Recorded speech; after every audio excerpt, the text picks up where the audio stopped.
En esta oportunidad corresponde la ponencia magistral número 2 y en ella tenemos un invitado de la hermana República del Ecuador. Es el doctor Enrique Mármol Palacios, quien es docente de la Universidad de Guayaquil, Ecuador. El doctor Enrique Mármol Palacios es oriundo de la ciudad de Guayaquil. Sus estudios estuvieron realizados, los superiores, a nivel nacional e internacional, en la Facultad de Jurisprudencia de la Universidad de Guayaquil, en la Universidad de Chile, en la Facultad de Derecho y Facultad de Economía y Administración. Realizó estudios en la OEA, en la Fundación Getulio Vargas, Comisión Jurídica Interamericana, en Río de Janeiro. En la Universidad Castilla-La Mancha también realizó estudios. Obtuvo títulos de tercer nivel de licenciado en Ciencias Sociales y Políticas, abogado de los juzgados y tribunales de la República del Ecuador, posgrado de cuarto nivel a nivel de doctorado en jurisprudencia en la Universidad de Guayaquil. Ha realizado diversos diplomados y cursos especializados en diversas áreas, entre ellas Derecho Ambiental, Mercado y Desarrollo Sostenible de la Comunidad Europea de la Universidad Castilla-La Mancha. Es especialista en Justicia Internacional, Crimen Organizado de la Universidad Castilla-La Mancha y de Toledo. Especialista en desafíos de propiedad intelectual en Latinoamérica y tiene experiencia europea. En la Universidad Castilla-La Mancha realizó especialidad en diseño de proyectos educativos y sociales.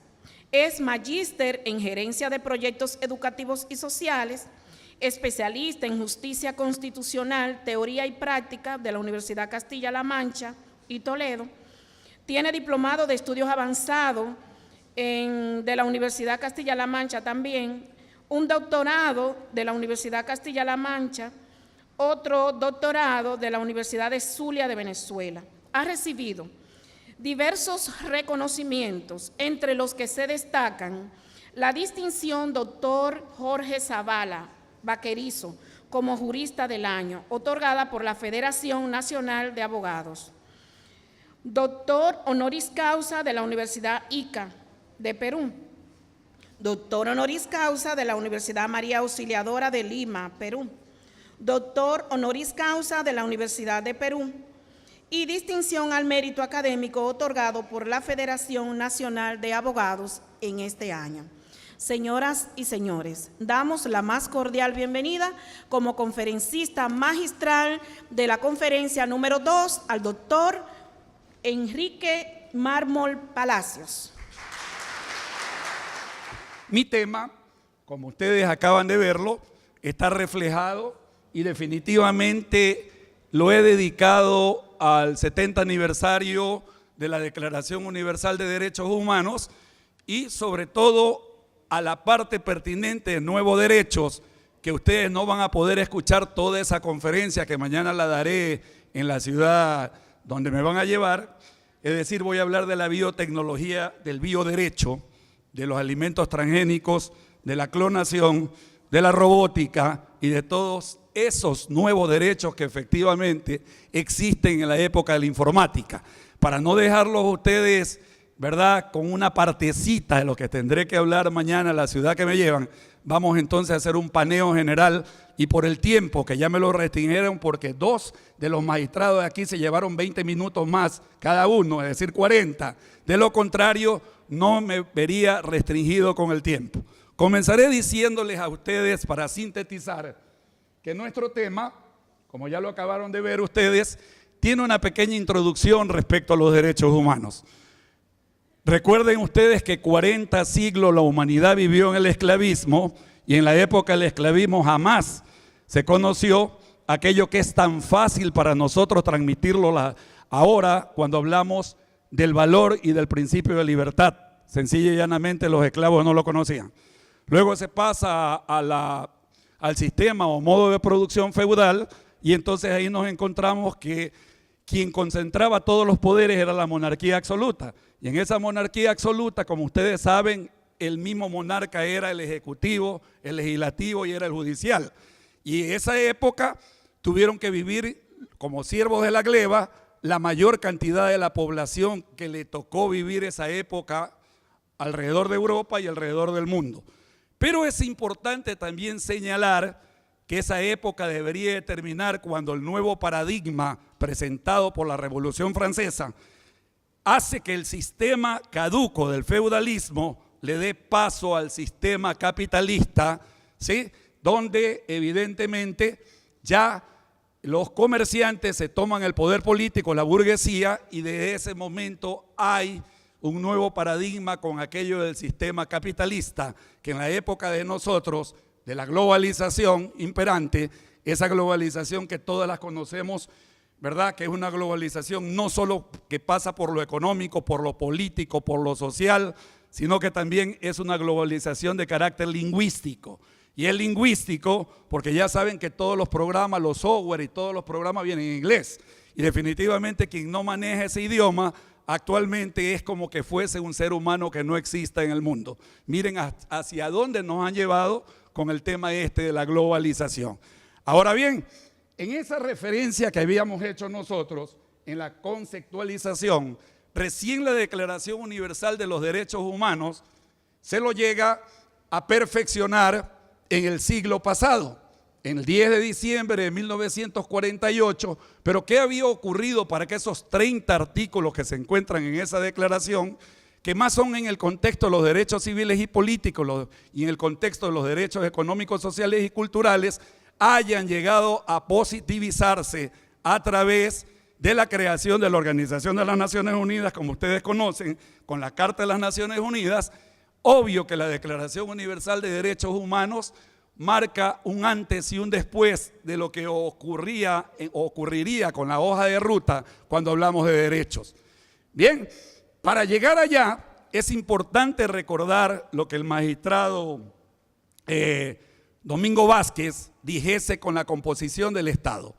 Del Estado absolutista, ¿verdad?, en el cual la monarquía tenía concentrado todos los poderes, se pasa al Estado parlamentario. En el Estado parlamentario, en Inglaterra, ya el Parlamento le restringe los poderes al rey y se pasa de ese Estado absoluto a ese Estado parlamentario.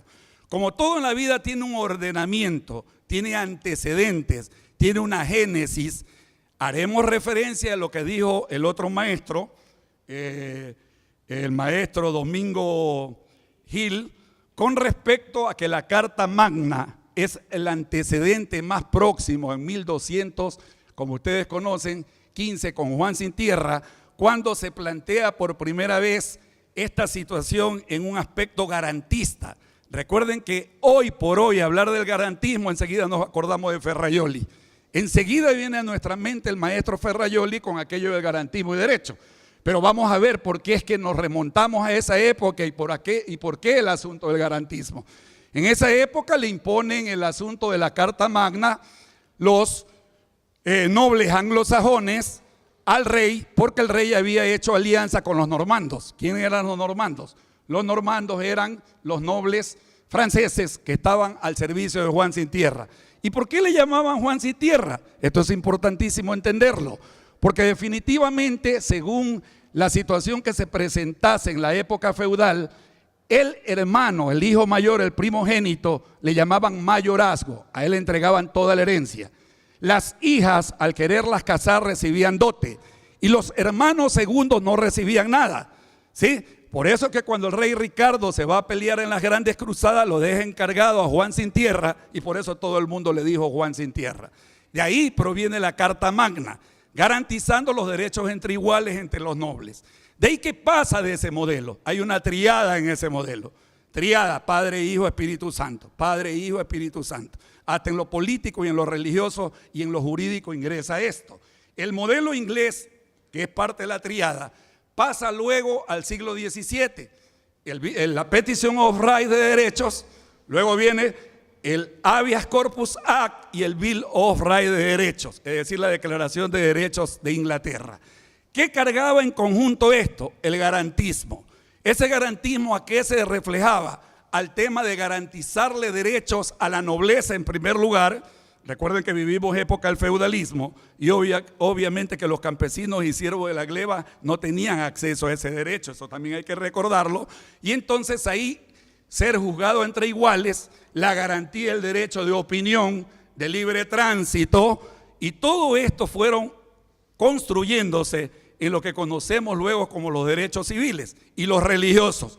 De la religión protestante a la religión católica, que hubo los conflictos en las guerras internas en la propia Inglaterra, hace ese referente de que ese modelo ya comienza a construir los derechos humanos de primera generación como se los conoce en la Constitución de la República de ustedes, lo tienen efectivamente estos derechos.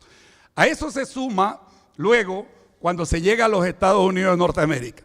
Los Estados Unidos de Norteamérica, para liberarse antes de la Declaración de Independencia de los Estados Unidos, ellos redactan una declaración de derechos del gran pueblo de Virginia 3 semanas antes de que se produzca la independencia de los Estados Unidos. Segundo modelo, ¿verdad?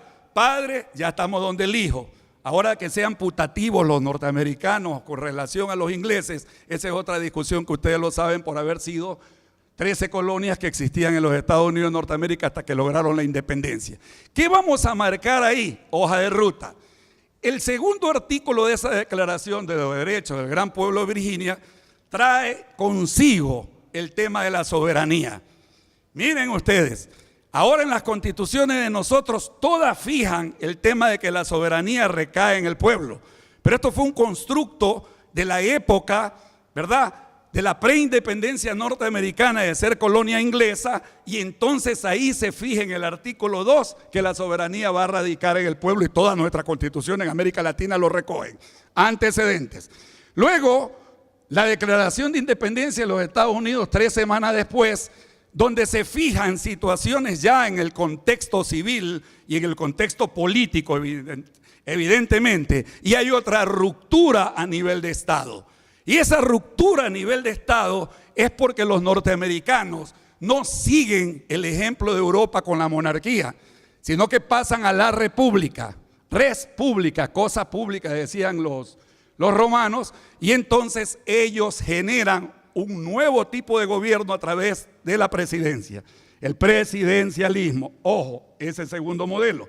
Pero no iba a quedar per se, no, por sí mismo la Declaración de Derechos del Pueblo de Virginia con la independencia, sino que ellos redactan la primera constitución moderna que se tiene, ¿verdad?, conocimiento, y que dicha constitución entrase en vigencia en 1789, en el mes de marzo, 3 meses antes de la Revolución Francesa. Y esa constitución en la cual se manejaba el contexto de que todos los seres humanos, o los hombres, se hablaba, esa era la forma del metalenguaje que se utilizaba en la época, todos los hombres eran iguales ante Dios. ¿Y qué pasó entonces con el tema de los afros? Convertidos durante siglos al esclavismo, que diese lugar 110 años después a la guerra civil en los Estados Unidos, que ustedes lo conocen en la época de Abraham Lincoln, y que efectivamente no da cumplimiento a lo que decía la Constitución norteamericana de ser iguales ante la ley. Porque fíjense ustedes, era racista el tema en esa época, mientras la Constitución señalaba el camino de igualdad ante la ley. Miren ustedes cómo se reflejan las situaciones. Segundo momento, ya tenemos fijado, Padre, Hijo, vámonos al Espíritu Santo. ¿Quién se convierte en Espíritu Santo? La Revolución Francesa. Con la Declaración de Derechos del Hombre y del Ciudadano de Francia del 14 de agosto de 1789 en el Palacio de Chillot, donde se fija una triada, otra triada, que ustedes la conocen: liberté, igualité y fraternité, otra triada. Y ahí se fija otra ruptura que les había dicho a ustedes. Y esa ruptura se da entre la separación de esa situación dual que se daba entre el Estado e Iglesia. Hay una ruptura porque se rompe justamente este viejo paradigma de que el Estado estaba ligado a la iglesia con aquello del laicismo y se crea la revolución liberal, efectivamente separando la iglesia del Estado. Fíjense, una segunda ruptura. Y a ese elemento otra triada. Ese es el libro que me lo van a sacar en el Perú, doctor Ortega. A propósito, estamos hablando de la triada. Y aquí se plantea la triada y se la voy a explicar cómo se cumple la triada. Modelo inglés, modelo norteamericano, ahora modelo francés. ¿Para qué sirvió? Para los derechos civiles y políticos. Esos derechos civiles a la igualdad, ¿sí? Los derechos políticos, elegir y ser elegido, y a lo que se suma y se instrumenta ahí en el asunto económico un nuevo modelo. Se rompe con el feudalismo y surge el sistema capitalista de los medios de producción. Fíjense ustedes, ¿qué depara el siglo decimonónico, el siglo XIX? Depara una situación elemental que debería de ocurrir en toda Europa. ¿Por qué? Porque surge la revolución industrial. Al surgir la revolución industrial surge ya, ¿verdad?, la máquina para representar todo lo que se producía en la época, y había entonces un problema. Los dueños de los medios de producción que dijese el doctor Vázquez versus los trabajadores que iban a trabajar justo para los dueños de los medios de producción. Y en ese momento comienza la explotación de los trabajadores o de los obreros a nivel de Europa y de todo el mundo. Las jornadas de trabajo eran de 16 a 18 horas, recordémoslo. Eso es lo que hace que la Liga de los Comunistas, que eso no se ha dicho hasta ahora, yo creo que no es una palabra que ya se excluye de la academia ni nada por el estilo, hace que Carlos Marx y Federico Engels redacten el Manifiesto Comunista en 1847 y que fijase el camino de la liberación de los trabajadores y los obreros, y comienza la lucha de los trabajadores inclaudicable. ¿Para qué? Para reducir la jornada de trabajo. Esa jornada de trabajo que era de 18 horas, 16 horas, significa que un obrero en Europa o en los Estados Unidos no veía la luz del sol en invierno. Si tú entrabas a trabajar a las 8 o 9 de la mañana, salías tú de ese trabajo a las 3 de la tarde, que ya está oscurecido. Ellos salían a las 2 de la mañana, nunca veían durante 4 meses del año ni la luz, ¿verdad? Eso llevó a que mucha gente fallezca, muera por la explotación laboral a temprana edad. ¿A dónde desembocó esto? En la Revolución de Chicago, ¿sí?, que todos ustedes la conocen, 1886, cuando los trabajadores salieron a las calles a luchar por que se reduzca la jornada de trabajo a 8 y 10 horas para poder ellos, ¿verdad?, también durante la jornada de las 8 horas que les quedase, tener derecho al cansancio. Y fíjense ustedes, triunfa el tema de que se declara Día Universal o Internacional del Trabajo todos los 1 de mayo, pero los norteamericanos, como son rebeldes, ellos no lo celebran, ellos lo celebran en septiembre, no el 1 de mayo, porque en todo el mundo así lo hacen. Eso como castigo a los trabajadores, sus dirigentes, ya saben ustedes lo que ocurrió, muchos de ellos fueron juzgados, llevados, ¿verdad?, al asunto de muerte, y sus familias, como sabemos, muchos de los niños en la Gran Marcha fallecieron. Este constructo, ¿a qué ayudó? A que se vayan forjando los derechos al trabajo, los derechos sociales, los derechos a la educación, los derechos a la salud, y que se reflejase en la Constitución de Querétaro, México, que aquí ya se lo dijo, de 1917, la Constitución rusa, que eso sí no se dijo, de 1918, y la Constitución de Weimar, Alemania, de 1919. ¿Qué trajo consigo? La Constitución rusa, por ejemplo, los derechos de igualdad de la mujer. La mujer hasta esa época no era igual ni siquiera en el sufragio con los varones. Eso trajo el derecho de los campesinos a darle tierra. Tenían la Constitución mexicana y la tenía la Constitución rusa. Y luego los derechos a la educación y los derechos a la salud, que también fuesen reflejados a través de la Constitución de Weimar, Alemania, que aquí ya se lo dijo en 1919. Esas luchas de todos estos organismos y del pueblo organizado es lo que llevó a que se construyan los derechos económicos, sociales y culturales que hoy lo decimos nosotros sin ningún problema y que lo tenemos en nuestras constituciones. Ahora sí, ya sabemos cuáles son los antecedentes y una situación más. Cuando Kelsen explica aquello de la pirámide, esto va para todos los estudiantes porque los que están en maestría esto lo saben mucho más que el resto. Kelsen maneja el criterio de la supremacía de la Constitución pero Kelsen nunca habló de los instrumentos internacionales o de los tratados internacionales. Y nunca lo pudo decir porque efectivamente no existía la ONU. La ONU recién se la funda en la ciudad de San Francisco en 1945. Entonces los instrumentos internacionales, los tratados internacionales, los convenios que estoy haciendo referencia, no se insertaban en el marco, ¿verdad?, jurídico, ¿no?, supra, de las normas suprainternacionales, y peor en el marco jurídico de las normas supranacionales. Y es evidente que a partir de ahí, en ese antes y después, aquí sí se dijo que la Convención Americana de Derechos Humanos, cuando se crea la Organización de Estados Americanos, lo hiciesen en la ciudad de Bogotá, Colombia, en 1947, que eso lo hablábamos con Carlos, el compañero colombiano que luego le tocará su conferencia. Entonces, nosotros a nivel de América Latina y a nivel de toda la América, nosotros fuimos antes que los europeos. Fíjense ustedes, Convención Americana de Derechos Humanos. ¿De a dónde se transmutó esto? De la propia Revolución Francesa, de la Declaración de Derechos del Hombre y del Ciudadano de Francia de 1789. Y entonces, a partir de ahí, tenemos la OEA, y a esa inserción de la OEA tenemos nosotros los instrumentos regionales.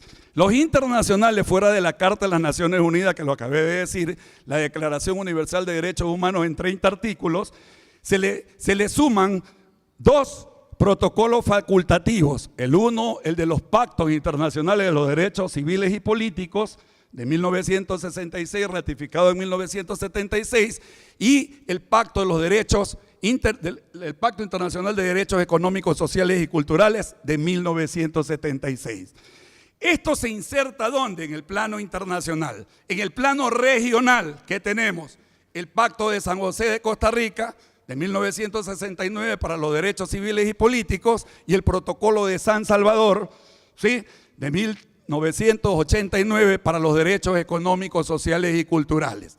¿Dónde se va a insertar esto? ¿Verdad? Aquí lo tenemos.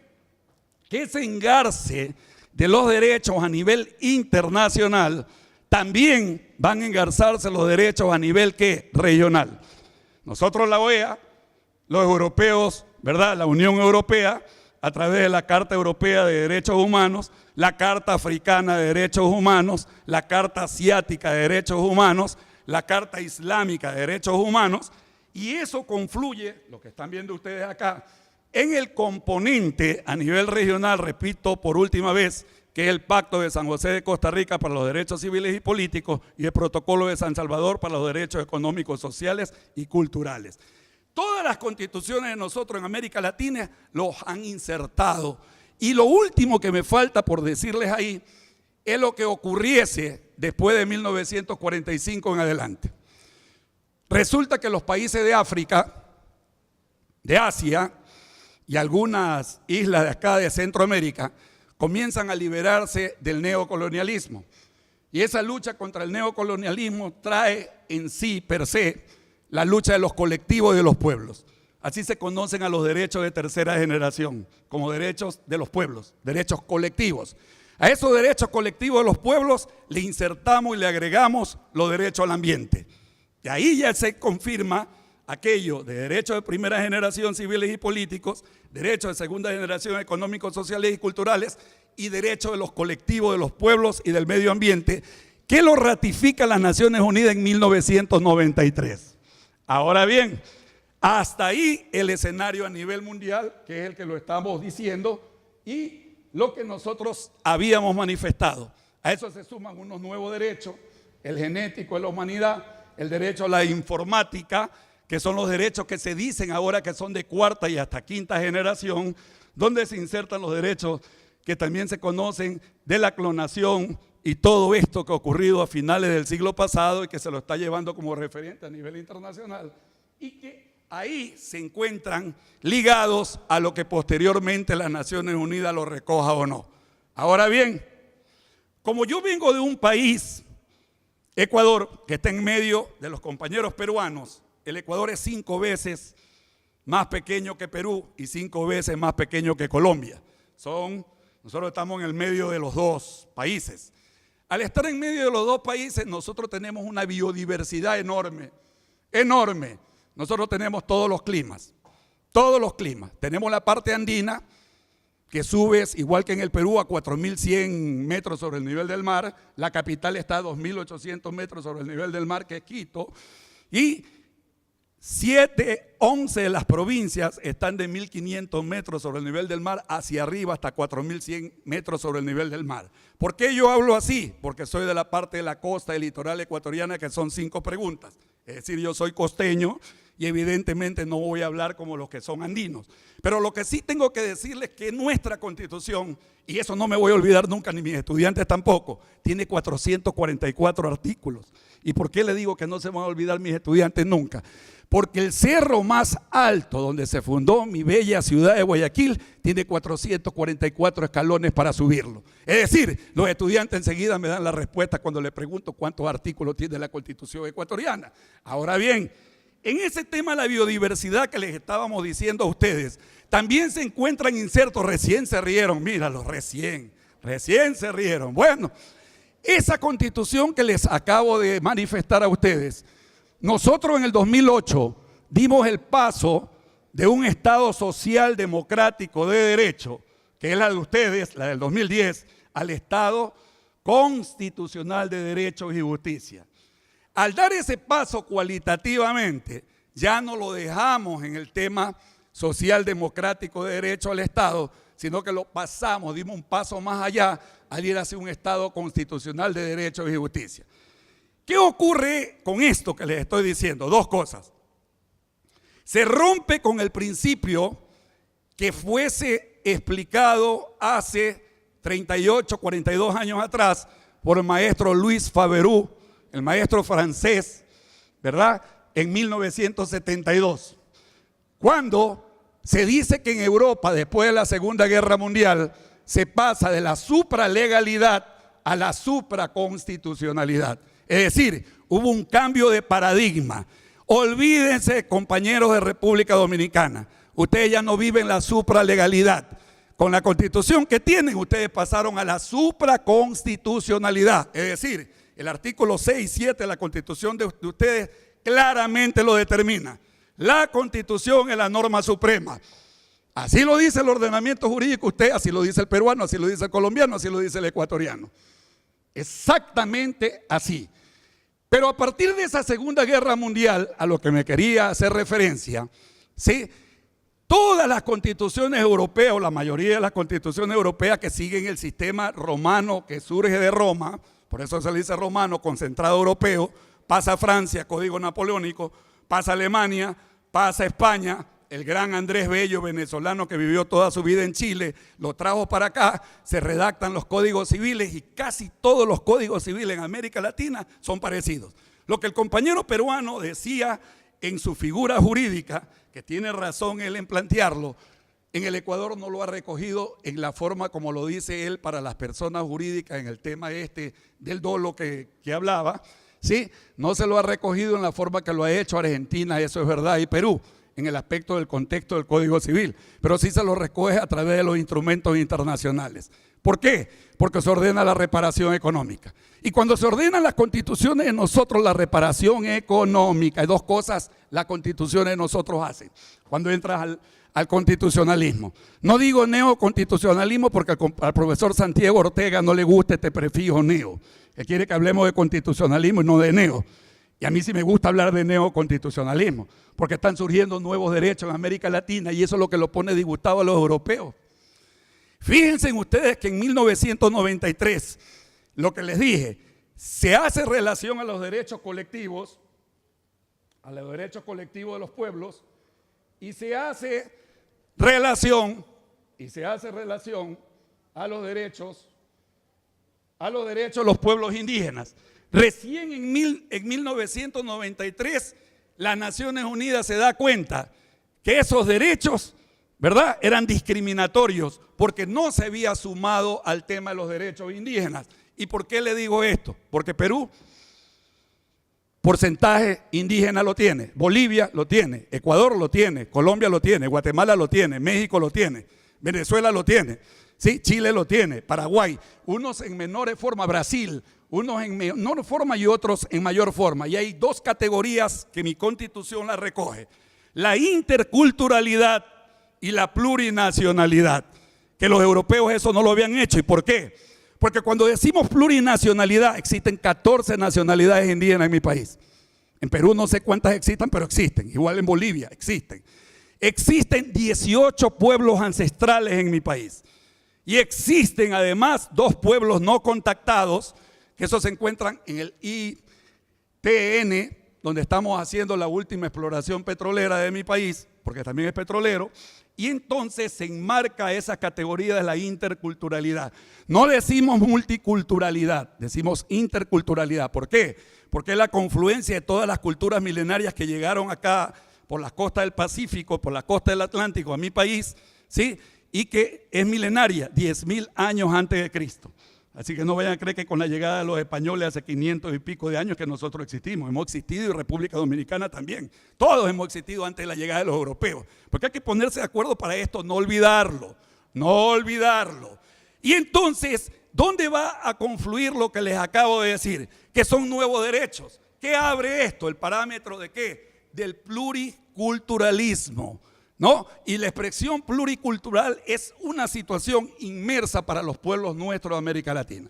No tengo el referente de República Dominicana o lo daría, pero aquí también hay pueblos originarios. Me imagino que todavía hay vestigios aquí en República Dominicana de pueblos originarios. Aparte luego de la llegada de los pueblos afros, que eran los esclavos que se traían, ¿sí?, del continente africano, y luego en las islas de acá se fueron quedando, ¿verdad? Y fueron poblando muchas de nuestras islas. Por ejemplo, el Ecuador, el componente del pueblo afroecuatoriano es del 7% de la población. La originaria de los pueblos indígenas en mi país es el 20%, así que yo soy un mestizo. Si no puedo decir que soy blanco, soy un mestizo. Entonces, esa situación de esas combinaciones son las que nosotros tenemos que hablar en los nuevos derechos. Se reconocen ya el derecho de estos pueblos a vivir y a la existencia, ¿verdad? Con todos los derechos fundamentales que acabamos de decirlo hace un momento. Ahora sí, Convención Americana, que ya lo dije, y aquí, en este contexto, se dice que los seres humanos no valemos por lo que tenemos, sino por lo que somos, humanos. Y el lenguaje también ha cambiado. Recuerden que uno de los principios con los cuales se crea la Carta de las Naciones Unidas es el principio pro homine. Pero ahora ya no podemos hablar del principio pro homine porque sería una conceptualización antropocéntrica, hombre centro del mundo. ¿Y dónde quedan las mujeres y el resto? Entonces se pasa de una conceptualización antropocéntrica a una conceptualización biocéntrica. ¿Por qué biocéntrica? Porque en la biocéntrica existimos todos los seres humanos y la Constitución de nosotros marca el principio de igualdad de derechos, porque dice: todos somos iguales ante la ley, que la Carta de las Naciones Unidas, la Declaración Universal también lo dice. Nadie puede ser discriminado por acciones de raza, religión. Y a los compañeros estudiantes de ustedes, que veníamos bajando luego el almuerzo, le dije que nuestra Constitución sí dice que se respeta la opción sexual. Nosotros sí la respetamos. Es decir, si alguien es lesbiana, si alguien es homosexual, es transexual, es metrosexual, nuestra Constitución sí se lo respeta. Es la opción sexual que tienen.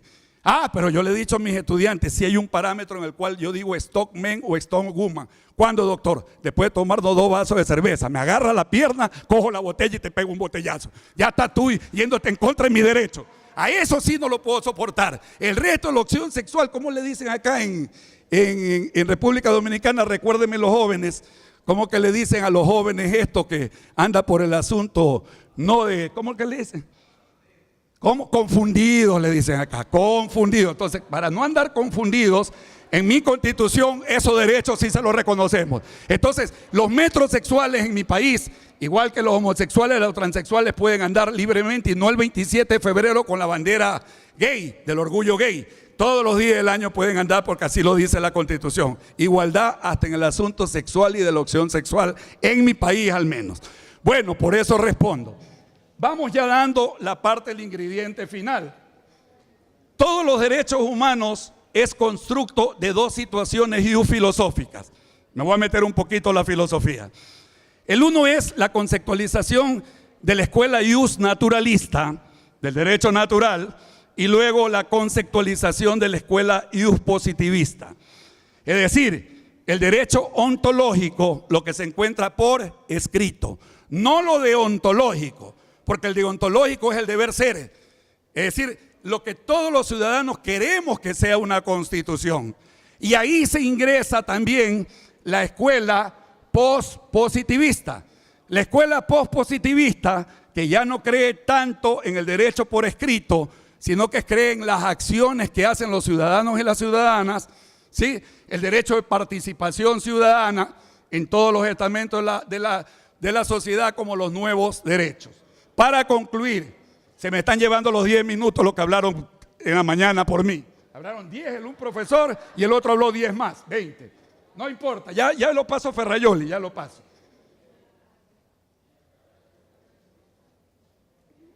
Guastini, conclusiones, y ahí nos fuimos. Bien, estos son los pasos que se manejan en la Comisión Interamericana de Derechos Humanos y la Corte Interamericana de Derechos Humanos. Se vulneraron los derechos en República Dominicana, en el Perú, Ecuador, en cualquier parte, Colombia, en cualquier parte de América Latina. Y entonces, ¿quién es que lo vulnera? El Estado. El Estado, ¿qué se llama? Es un Estado garantista de derechos, lo que se encuentra en la Constitución de la República Dominicana.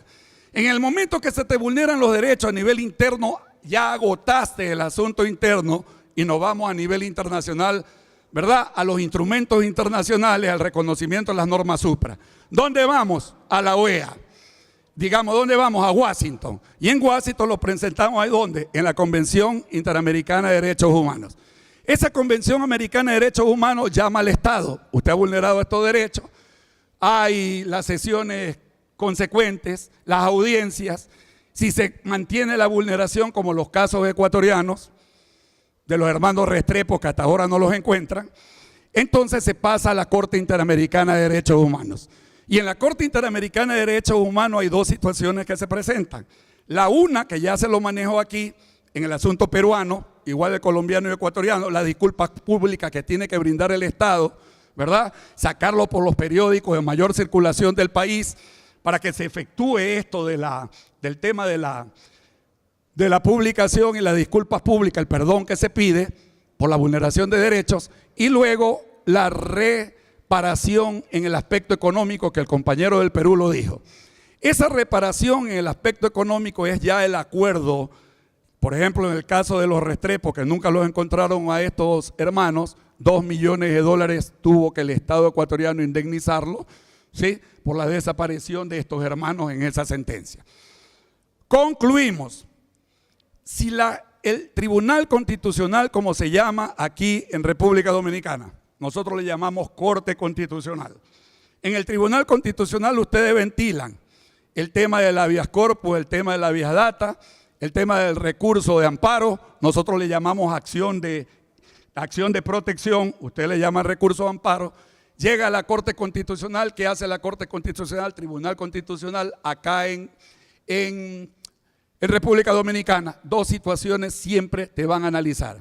En el asunto concentrado y en el asunto difuso que tienen ustedes, los derechos difusos, los derechos colectivos y los derechos al ambiente, los derechos difusos. Y aquí se maneja igual que allá. Siempre te van a decir, ¿hubo o no vulneración de derechos humanos? Todas las cortes de nosotros constitucionales en eso terminan. Y en segundo lugar, el otro elemento es la reparación. Si hay lugar para la reparación de cualquier tipo, económica, de cualquier referente que se haya, eso tiene que hacerlo la Corte. Por lo demás, pienso haber recorrido en menos tiempo que los de la mañana, que hablaron 45 minutos, yo estoy hablando 35, que conste, 10 menos, haberle hecho un recorrido, creo que los derechos humanos de su ontogénesis hasta ahora, y sobre todo, llevarnos la satisfacción de que nosotros en toda América Latina debemos de saber. El único problema que tenemos, y aquí lo mencionó un profesor, es que las transnacionales, ninguna, ¿verdad? Ninguna en el mundo está sometida al derecho. Todas las transnacionales, el efecto ese coercitivo que tiene el derecho, para ellos no existe. La última sentencia de La Haya al país nuestro, donde se desaparecieron 2 nacionalidades en el oriente ecuatoriano porque la Texaco y la Chevron explotaron y se llevaron 2 nacionalidades de mi país. No hay manera de cobrarles a ellos jamás. 9.500 millones de dólares quedó la Corte Nacional que tenía que cobrarse en el Ecuador cuando se gastó el asunto ecuatoriano. ¿Sí saben lo que dijo la Chevron? Los abogados sinvergüenza de esta transnacional, que los abogados fueron comprados en el Ecuador. ¿Con qué plata van a comprar los aborígenes, los indígenas de mi país algún juez? Si los que tienen plata son las transnacionales. Entonces, mientras las transnacionales no exista la coercibilidad sobre ellas, en todo país del mundo terminarán haciendo lo que le dé la regalada gana. Las transnacionales no tienen patria. Muchas gracias. Muy amable.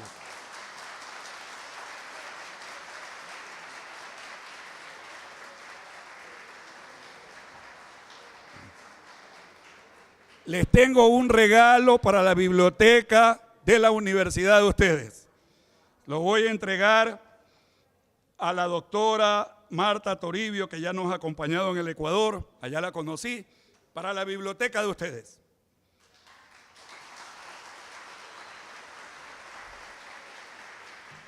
Esa es mi penúltima obra.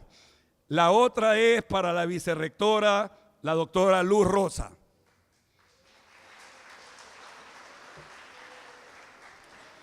Está en el internet y la van a elevar esta semana. La semana que viene la van a elevar en el idioma inglés. Esta es, tengo yo amigos en Perú, en Colombia, en todos lados. Esta me la editaron en el Perú y tengo una editada en Colombia, doctor Carlos. De verdad que estos dos países me atienden. Creo que ya me dicen, ándate a vivir por allá. Yo creo que ahora voy a tener que venir a vivir a República Dominicana. Esta de acá es, soy ciudadano del mundo, me declaro ciudadano del mundo. Santiago de los Caballeros para el abogado Abel Martínez. Creo que viene el alcalde, se lo dejo a él o para la biblioteca. Tengo otro para, ¿quién es este? Que ya ni me acuerdo quién me ha hecho firmar aquí, yo firmo nomás. Para el presidente del Colegio de Abogados, que no sé si esté presente aquí de Santiago de los Caballeros. Y tengo un libro que se lo voy a obsequiar, eso me lo dijeron, a los compañeros, que pido un gran aplauso para ellos, a los que están hoy detenidos y se están educando en esto. Un gran aplauso para ellos, pido. Bien, en primer lugar yo quiero agradecer el gesto que ha tenido la dirección de la universidad, de mi universidad, y digo mía porque en ella ya tengo un tiempo formando parte del prestigioso cuerpo docente en el área de Derecho Constitucional. Por lo que yo digo que he vuelto a la casa. Un saludo cordial a los distinguidos panelistas que me acompañan en esta mesa. Y de manera especial un saludo para todos ustedes que han dispuesto de su tiempo para venir aquí a formarse una idea de lo que es esta tendencia del derecho y la nueva relación de este con la sociedad y un Estado de Derecho. De lo que me ha pedido la universidad o la dirección de organización de este importantísimo congreso que hable, es de dos temas que son de mucha trascendencia a la hora de desarrollar el Estado social y democrático de derecho que vive la República Dominicana a partir del 2010, que son sobre el estado de la justicia constitucional, de manera específica, en lo que son los controles de constitucionalidad y la mezcla de esto o la comparación de esto con lo que es el estado de convencionalidad. A raíz de la posguerra, los estados se comprometieron en desarrollar instrumentos normativos que fueran capaces de lidiar con las reglas de imposición de los poderes. Y a esto entonces se le conoce como el sistema neoconstitucionalista. Y se ha dicho con mucha propiedad, o lo recogen los manuales de derecho constitucional, que el aporte más importante del neoconstitucionalismo es que convierte a las constituciones ya no solo como un instrumento de regla de contención de los poderes del Estado. El neoconstitucionalismo entonces pasa a ser o convierte a las constituciones en instrumentos normativos que hacen posible que se defiendan el sistema de derecho que incluían las constituciones. Y hasta ahí estaba bien. Pero el constitucionalismo va más allá. El constitucionalismo tiene como consecuencia el compromiso de los estados. ¿Y qué incluía esto a la luz de las reglas de los derechos fundamentales? Que los estados cedían la soberanía en tanto en cuanto se comprometían al respeto de las reglas del derecho internacional. Esto fue progresivo. Y el caso de la República Dominicana, al igual que los demás países de la región, no quedó excluido de esta globalización del derecho. El desarrollo que trajo consigo la Constitución del 94 sitúa en el desarrollo progresivo lo que se conoce como el control de constitucionalidad en República Dominicana.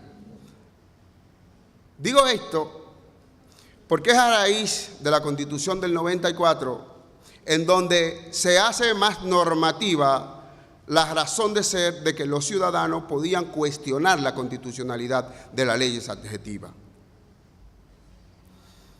En el 94 teníamos lo que se conoce como una acción popular de constitucionalidad, en donde todos los ciudadanos, a raíz de lo que disponía el artículo 37 y 39 y 67 de la Constitución del 94, tenían la potestad de cuestionar la constitucionalidad de cualquier norma.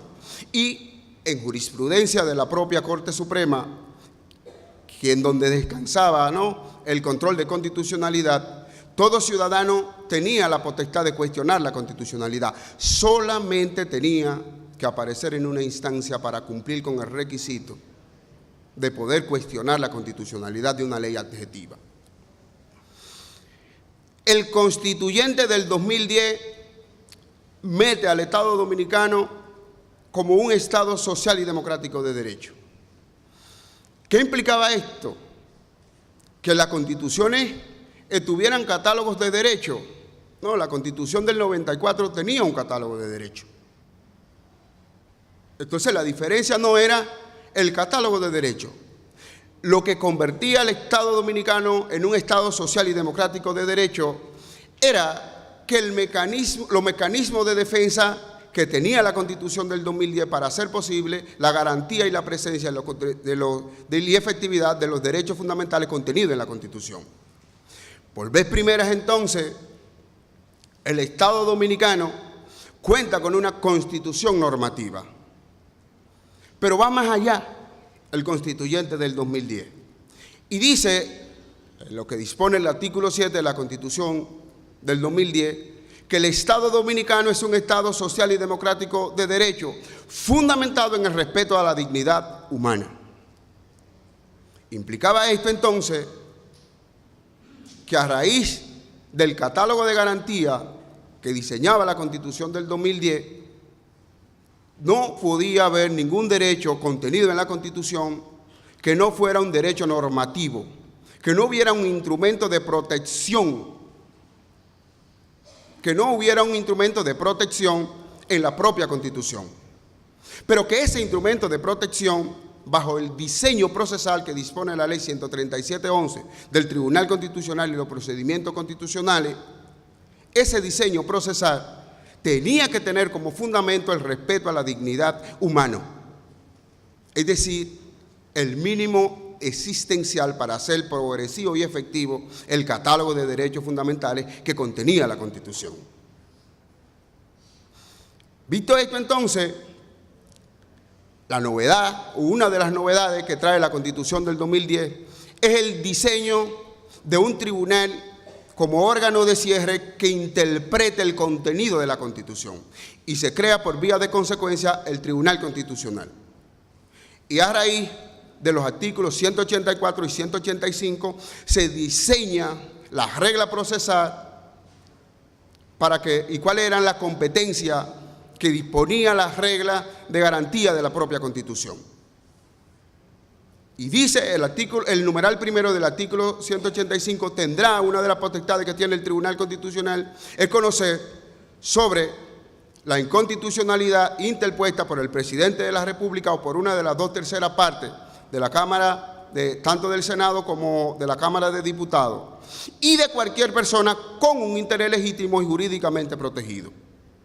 Se situaba entonces aquí la segunda discusión del desarrollo progresivo de la justicia constitucional. Una discusión que todavía no ha sido resuelta ni siquiera por el propio Tribunal Constitucional. Y es si nosotros como ciudadanos, como Estado, tenemos una acción restringida o si tenemos una acción popular. A partir de la sentencia 47 del 12, el Tribunal Constitucional define lo que es el interés jurídico y legítimamente protegido, diciendo, en el famoso caso de Manuel Miniato Corradín, que tiene interés legítimo y jurídicamente protegido todas las personas que puedan demostrar la afectación con la norma que se cuestiona la constitucionalidad. Es decir, que a través de los precedentes que ha dictado el Tribunal Constitucional de la República Dominicana, lo primero que yo tengo que hacer para demandar la constitucionalidad de cualquier norma es demostrar si la norma que estoy cuestionando me afecta o no me afecta, con excepción, digo el Tribunal Constitucional en la sentencia 162 del 13, que no se refiera a derechos colectivos y difusos. Dicho así, no ha dicho el Tribunal en la regla de sus precedentes que se demanda la exigencia estricta de la legitimación activa. No lo ha dicho el Tribunal. Lo que ha dicho el Tribunal es que usted tiene que probar esto. Y entonces hay una discusión que todavía no tiene consenso en el Pleno del Tribunal Constitucional. Así las cosas, dice el Tribunal Constitucional a partir de la sentencia 51 del 12, que lo que se puede demandar en inconstitucionalidad son todas aquellas normas que tienen un carácter general y que vengan del dictado expreso de la Constitución. Esto quiere decir que no todas las normas o los actos administrativos pueden ser demandados en inconstitucionalidad. Dice el Tribunal Constitucional que tendría la norma que yo cuestiono que tener un efecto general. Y ese efecto general no puede venir de la aplicación directa de la ley. Esto ha traído una discusión interesante, porque dice el Tribunal Constitucional, a partir de la sentencia 71 del 14, ¿cuáles son estos actos que los ciudadanos pueden demandar en inconstitucionalidad? Pudiera decir que el dictado de un decreto de expropiación se pudiera atacar por la vía de la acción directa de inconstitucionalidad. Ha dicho el tribunal que no. ¿Por qué? Porque no tiene un efecto general, tiene un efecto particular el dictado de un decreto de expropiación. Ahora, independientemente, dicho el Tribunal Constitucional recientemente, en una de su decisión, la 384 del 18, que si el acto es dictado en atribuciones directas de la Constitución, independientemente de que el acto tenga o no un alcance general, sí se puede cuestionar por la vía de la acción directa que diseña el artículo 185 de la Constitución. ¿Por qué? Porque ya la regla procesal del mecanismo de actuación no es la ley, sino es la Constitución. Cuando se dicta el procedimiento que dispone el artículo 77 o que impone el artículo 77 a la Cámara de Diputados para sustituir un diputado por muerte o porque éste haya renunciado, cuando la Cámara de Diputados dicta este reglamento, dice el Tribunal Constitucional que lo que está haciendo es, el poder del Estado lo que está haciendo es una aplicación directa de la Constitución, no de la ley. Y entonces, ahí sí el Tribunal Constitucional reconoce la posibilidad de cuestionar en materia de acción directa el dictado de la norma. Los artículos 26 y 74 de la Constitución de la República han reconocido o han puesto en el plano de la igualdad los tratados internacionales relativos a los derechos fundamentales con la Constitución. Y aquí entonces se viene cerrando aquella vieja discusión en donde se discutía por década, por año, la academia discutía que cuál tiene más jerarquía, si la Constitución o si el Tratado Internacional. El constituyente del 2010 dijo que si el Tratado de Derecho Fundamental era reconocido, aprobado por los poderes del Estado por vía de consecuencia, este se insertaba de manera directa a las reglas de la Constitución, es decir, formaba parte del cuerpo de la Constitución. Tanto así que a raíz de la proclamación de la Ley 137-11, por mandato expreso de lo que dispone el artículo 185, el Tribunal Constitucional tiene la potestad o un control preventivo de los tratados internacionales para cuestionar o no la constitucionalidad del tratado. ¿Por qué es esto? Porque si el tratado, una vez que es aprobado, forma parte de la Constitución no puede cuestionarse su constitucionalidad. Y lo dijo el Tribunal Constitucional en una sentencia de esta semana. Se demanda la inconstitucionalidad de una parte de la Constitución. Si el tratado es aprobado, ha dicho el propio Tribunal Constitucional, por vía de consecuencia, no puede cuestionarse su constitucionalidad. Esto entonces nos coloca en el segundo plano de nuestra exposición, que es el control de convencionalidad. El control de convencionalidad que no se ha desarrollado de manera eficiente en el seno de la jurisprudencia interna de nuestro país, no es más que la potestad que tienen los jueces internos en el control difuso de convencionalidad o los jueces de la Corte Constitucional de cruzar con la Convención o con cualquier otro tratado de derechos fundamentales o con cualquier otro tratado de derechos fundamentales las normas adjetivas. Esto entonces parte de un escenario interesante que se diseña sobre la supremacía de la Constitución y la supremacía de la Convención Americana de los Derechos Fundamentales. Quien analiza la cuestión del control de convencionalidad en base a la jerarquía de las fuentes del derecho, poniendo en un escalón o en otro la Constitución o el Tratado Internacional, parte de una premisa errada a la hora de llegar a la conclusión sobre la efectividad del control de convencionalidad por lo siguiente. La regla que dice la propia Constitución y la que ha dicho el Tribunal Constitucional en la sentencia 42 del 12 es que no se debe ponderar cuál tiene más jerarquía o mayor jerarquía, si el tratado o la Constitución. Lo que tiene que hacer el juez a la hora de aplicar o desaplicar un instrumento o el otro es cuestionar a ver cuál de los dos es más favorable a la persona que demanda su aplicación. Si la norma que tiene más garantía sobre la garantía del derecho que se cuestiona es la Convención, pues lo que hay que aplicar entonces es la Convención y desechar los instrumentos internacionales, no importa si esta sea la Constitución. Si la Constitución es la que tiene mayor jerarquía sobre el tratado internacional, pues entonces lo correcto es que se aplique la Constitución por encima de la Convención o de cualquier otro tratado o convención relativa a derechos fundamentales. Por esta razón, esto es lo que hace posible que sea manejable lo que se conoce como control de convencionalidad. El control de convencionalidad se desarrolla a partir del 2010 en lo que expresamente establecen los artículos 26 y 74.3 de la Constitución de la República.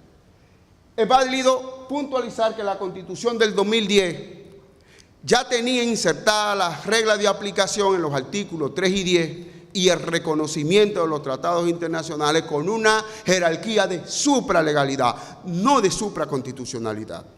Y por eso la resolución 1920 de la Suprema Corte de Justicia hablaba del compromiso que tenían los jueces de la aplicación del contenido de los tratados relativos a los derechos fundamentales, pero no le daba el carácter de norma fundante de los derechos constitucionales, como sí le da la disposición de los artículos 26 y 74.3 de la Constitución de la República.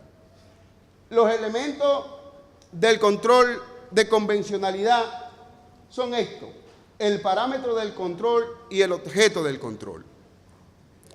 Hay una discusión interesante que se ha desarrollado ahora en el seno de la jurisprudencia nacional. ¿Cuál es el parámetro del control de convencionalidad? Y esto ha tenido importancia a raíz del dictado de la sentencia 256-14 del Tribunal Constitucional, que ha dicho que el instrumento de aceptación de la competencia de la Corte Interamericana es contraria a la Constitución. Y entonces, siendo así, colocaría el control de convencionalidad en una especie de instrumento natimuerto. Pero ¿qué pasa? Que el control de convencionalidad no solo tiene como parámetro la aplicación de la Convención Americana de los Derechos Humanos. No, señor. El control de convencionalidad, por disposición expresa de lo que establecen los artículos 26 y 74.3 de la Constitución de la República, irradian su contenido sobre cualquier normativa que tenga que ver con derechos fundamentales.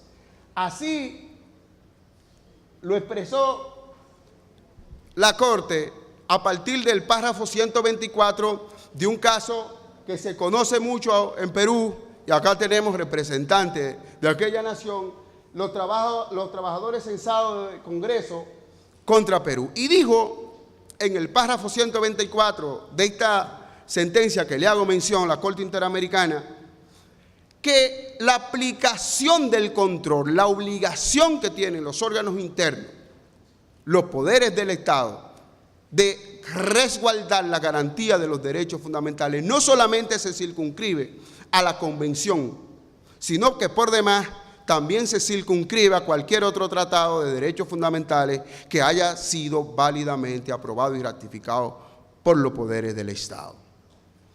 El segundo punto de la característica del control de convencionalidad es el objeto del control.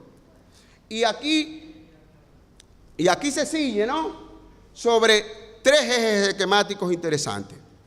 Primero es el control preventivo que tiene la Convención o que tienen los tribunales internos de cuestionar de manera preventiva la disposición de la ley con cualquier tratado de derechos fundamentales.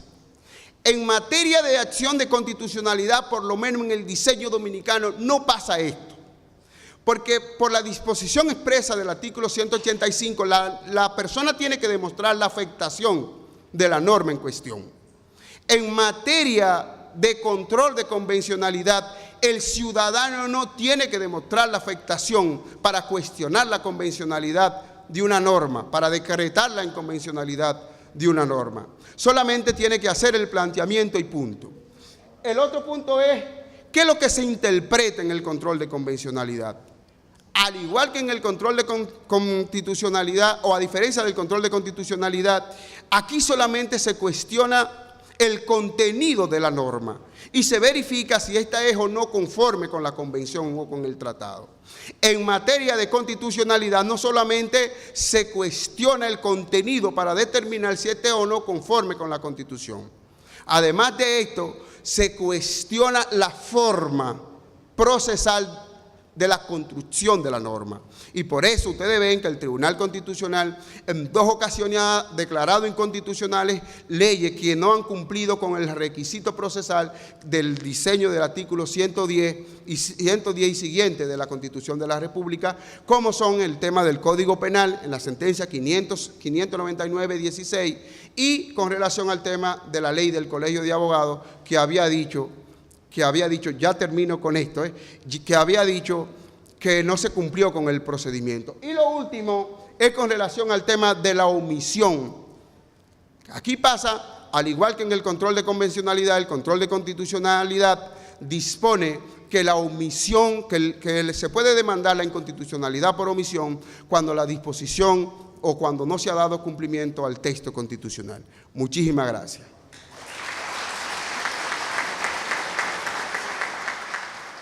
Bien, muy buenas tardes para todos. Muy complacido, tal y como lo han manifestado los panelistas que han antecedido en el uso de la palabra, de estar en estos días en esta bella tierra dominicana. Nos hemos sentido muy gratos y ante todo, de verdad, tengo que resaltar en esta tarde que el calor humano que de ustedes se puede sentir es bastante significativo.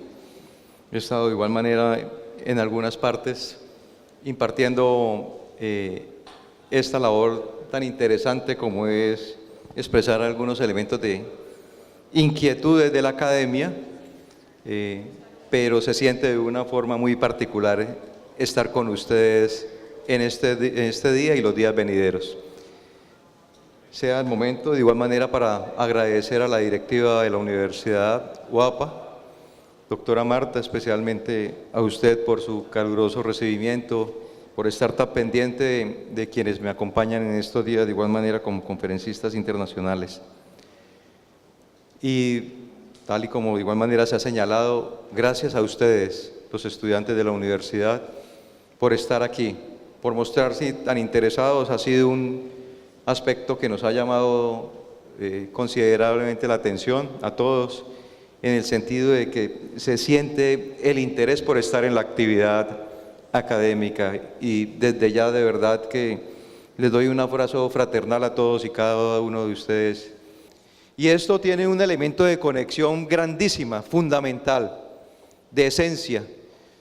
Cuando desde la primera charla que escuchamos en la mañana de hoy, hemos empezado a evidenciar cómo los nuevos elementos de constructo del Estado social democrático de derecho verdaderamente empieza a exigir de todos los ámbitos que puedan integrar el Estado unos elementos de realización y de construcción ante todo del ser humano como un elemento fundante en la construcción de ese nuevo Estado. Lo han dicho en el curso de las anteriores exposiciones. El rompimiento del paradigma del Estado de Derecho verdaderamente dejó de un lado el antiguo legocentrismo, en el sentido de que el Estado se sostenía en función ante todo del principio de legalidad, desprovisto en todo momento de la razón y de fundamento de toda sociedad y de todo Estado como tal, siendo este uno de los elementos también más importantes, y es la población, pero más aún el elemento dinamizador de ella, y es el individuo, en especial la persona. Cuando empezamos a mirar este tipo de elementos, de cómo pensamos en la justicia juvenil, en una justicia penal para adolescentes, en marcos de justicia restaurativa, yo sé que para muchos de ustedes inmediatamente la contraposición es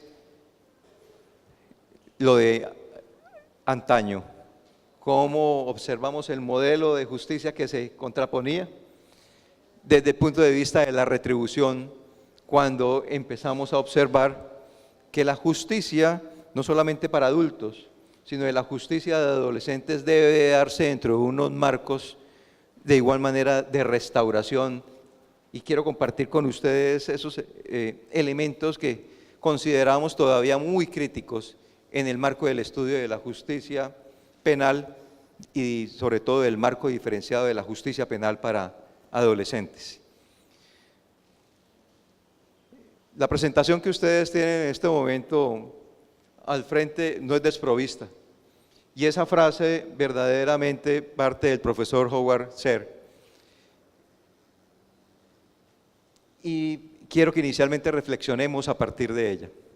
Observen ustedes cómo el profesor inmediatamente está señalando que la justicia restaurativa no debe considerarse como un plan demarcado de reglas totalmente descritas que componen un sistema jurídico ya sea dispuesto para el tratamiento de la legislación en República Dominicana, en Colombia, en Ecuador, en Perú, etcétera, sino que verdaderamente la justicia restaurativa debe salirse de los marcos de considerar que ella misma solamente lo que busca es generar unos ámbitos de reacción en torno a una problemática sustancial que se da con ocasión del delito.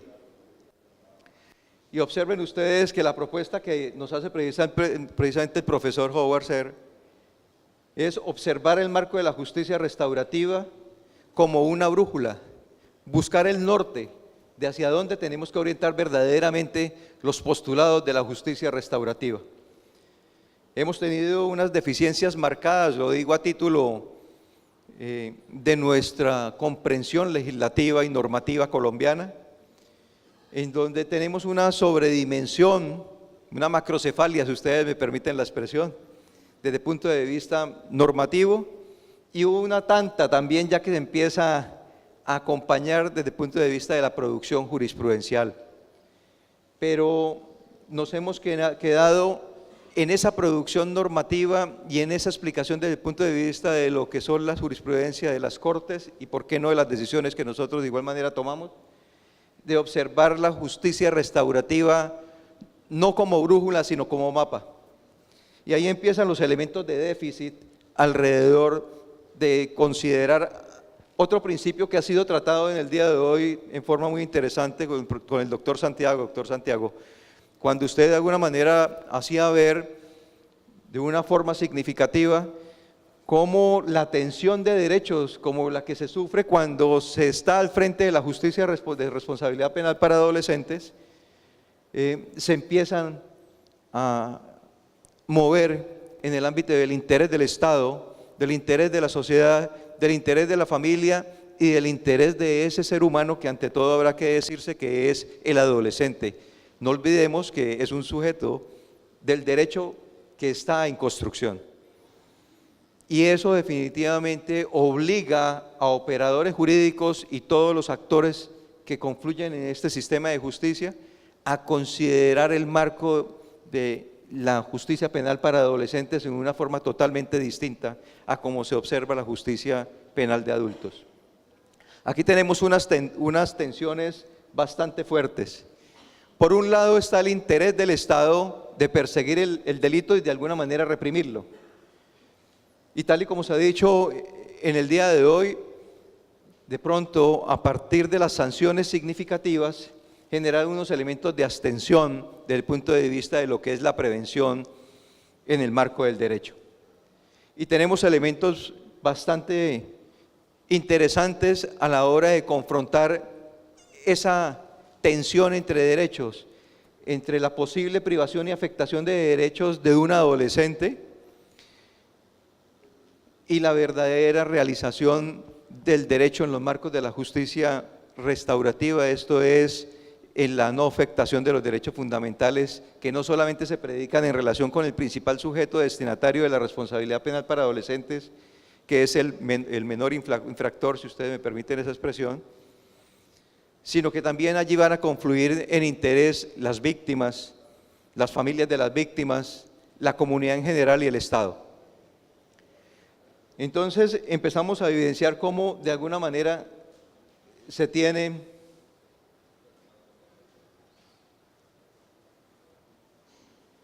esos elementos de tensión entre aplicar un nuevo elemento de reconocimiento de la justicia a partir de la rehabilitación o predicar en relación con el adolescente un justo merecido, un reproche estatal sin reparo alguno de las condiciones particulares de ese sujeto. Entre brindar asistencia o inmediatamente aplicar un castigo irracional a partir de la norma fría.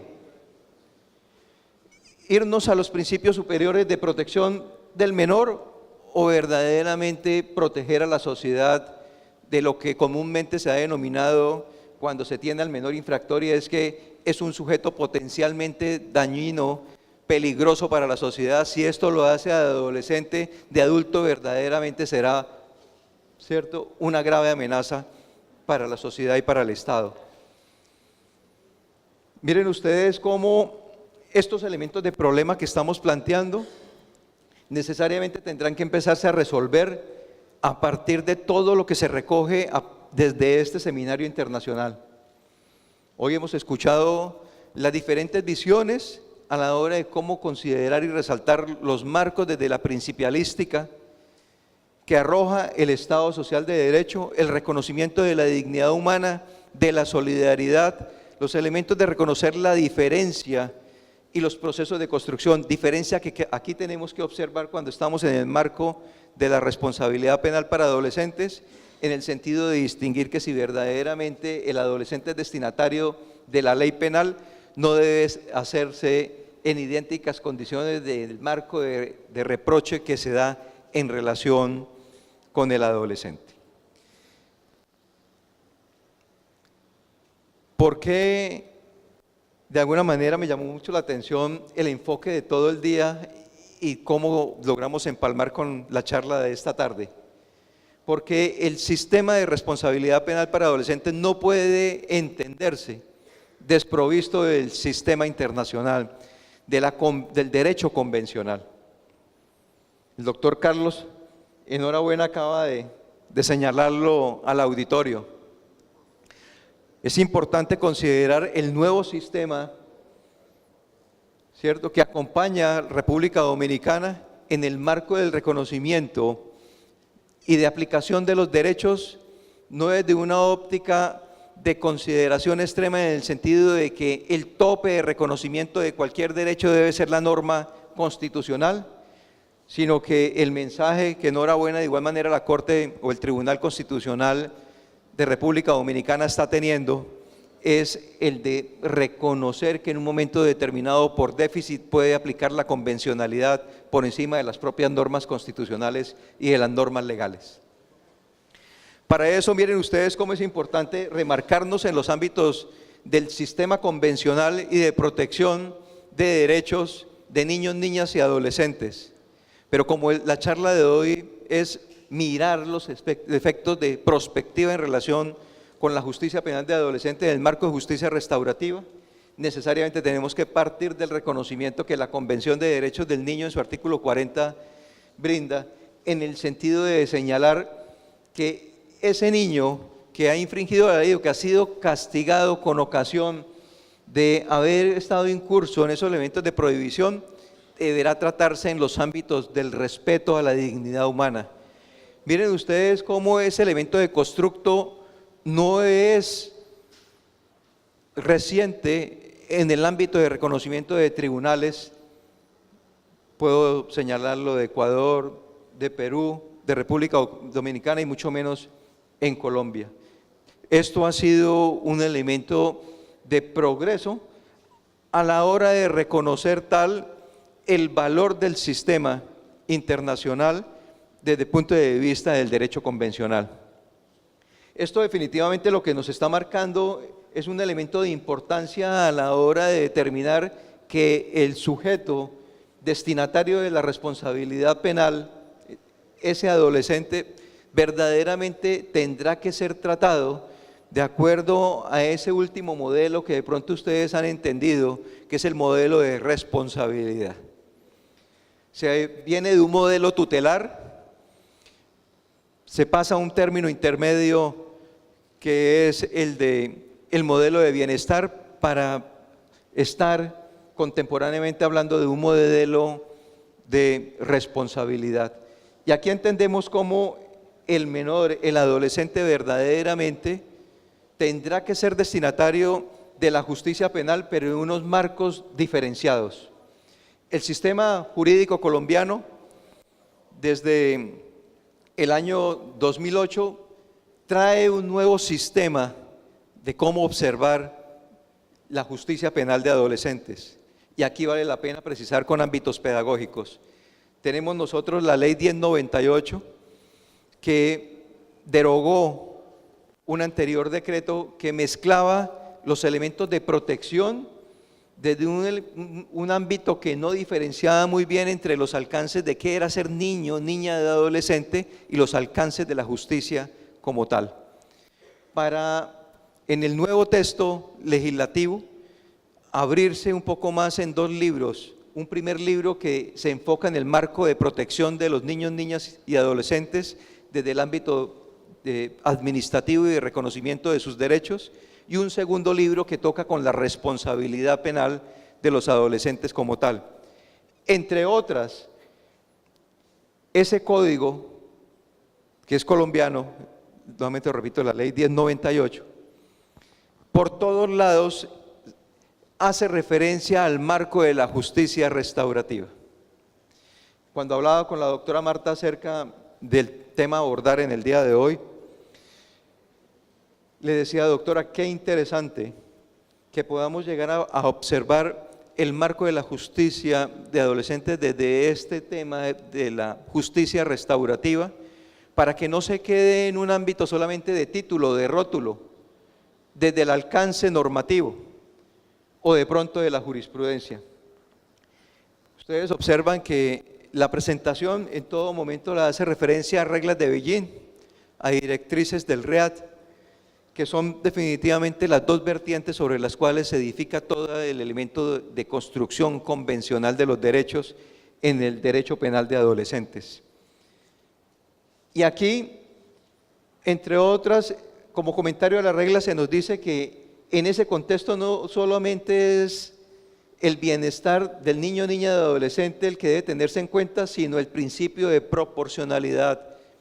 Por eso hacía relación ahora a lo que el doctor Santiago nos impartía en las horas de la mañana. Ese elemento de tensión entre el ejercicio legítimo punitivo del Estado y la consideración de que quien está siendo destinatario de la ley penal es un adolescente, verdaderamente genera una gran tensión. Y por considerarse que está en el ámbito del derecho penal, debe de significarse el contenido del reconocimiento de la dignidad humana y del reconocimiento pleno del derecho convencional a la hora de entender el derecho penal de adolescentes.